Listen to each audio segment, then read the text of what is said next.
Attention mga SSS members, dahil pasukan na, baka meron po kayong mag-aaral.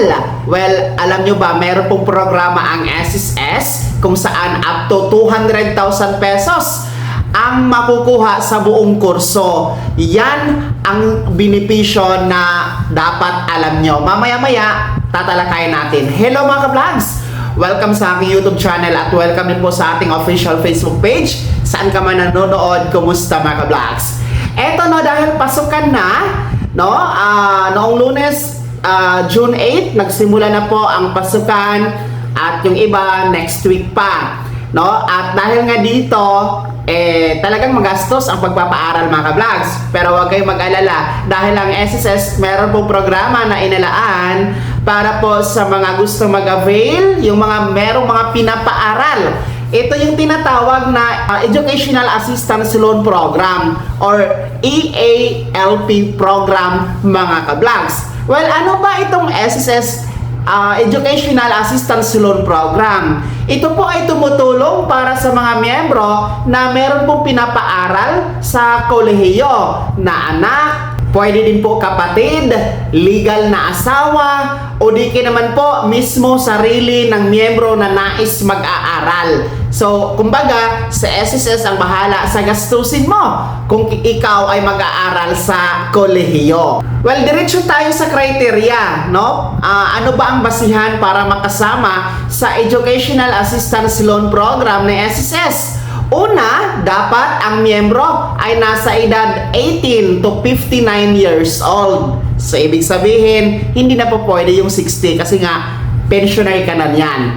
Pangalawa, dapat ang naihulog po na contribution ay hindi bababa sa 36 months contribution. At meron dapat na 6 na buwan na posted contribution sa nakalipas na 1 taon mga ka-vlogs.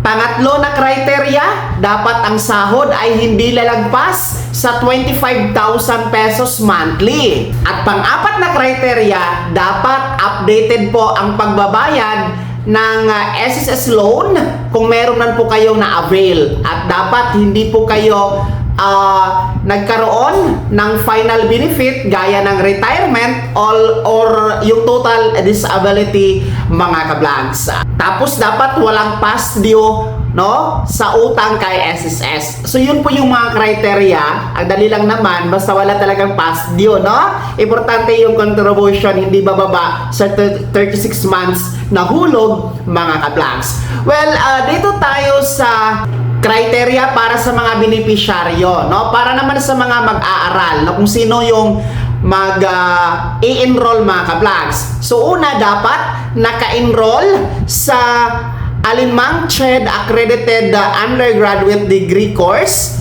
or TESDA recognized vocational course. So it's either 4-year course or technical vocational course po pwede po mga ka-vlogs. Basta recognized and accredited by CHED or TESDA. Ayun yung pamantayan. And paalala po para sa mga graduate schools, yung kukuha ng masters, yung doctorate, no?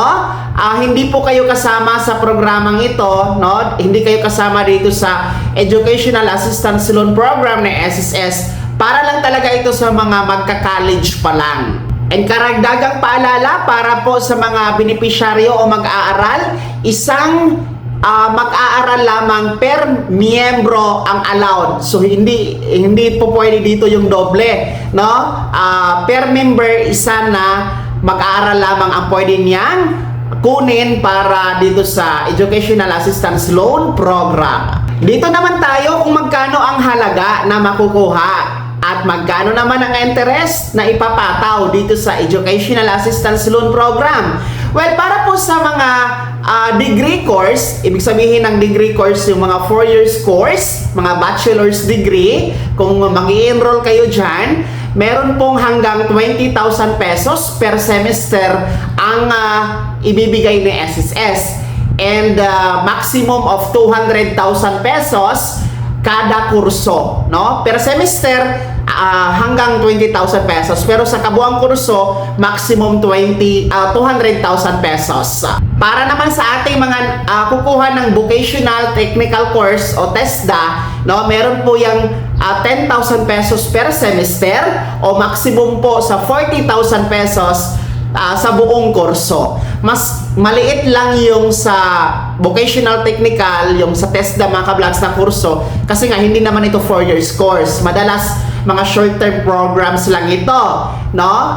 Kaya hindi siya pareho doon sa 4-year course na maximum 200,000 kada kurso ang maaring makuha. Ang interest naman po dito sa ating Educational Assistance Loan Program ay meron lamang 6% interest per annum. So, ibig sabihin, every year, 6% interest lamang. Napakaliit mga ka-vlogs kaysa naman sa ibang lending o mga 5-6 na ang tataas ng interest. So, paano nga ba mag-avail? Paano mag-apply dito sa Educational Assistance Loan Program? Una, maghanda po ng requirements o mga dokumento. Yung requirements po, Certificate of Enrollment or Certificate of Admission mula sa paaralan or yung statement of account mula po sa school, no? And then yung birth certificate o income mga ka-vlogs. Tapos ang pag-apply dito po pwede po online gamit ang My SSS portal. I-upload nyo lamang po ang mga requirements na nabanggit natin. O di kaya naman po pwede kayong magsadya sa pinakamalapit na branch na SSS, dalhin ang mga dokumento at isubmit sa member service counter mga ka-vlogs. At yun ha, para ito sa mga SSS member na meron pong pinapaaral na kolehiyo ngayong pasukan, sa mga gusto mag-avail sa Educational Assistance Loan Program ng SSS, mababang interest, no? At kinabukasan sigurado, no? Dahil protektado po ni SSS ang pagpapaaral para sa inyo mga SSS members. Kaya naman, sino sa inyo dito ang mga merong mga college o magka-college na mga estudyante, no? Sino sa inyo dito ang gusto mag-avail dito sa Educational Assistance Loan Program? Ibahagi niyo po sa comment section na nasa baba. Maraming salamat sa pagtutok mga ka-vlogs. Kung nagustuhan niyo ang episode na to at nakatulong sa inyo, paki-like, comment at i-share. God bless. Mag-ingat mga ka-vlogs.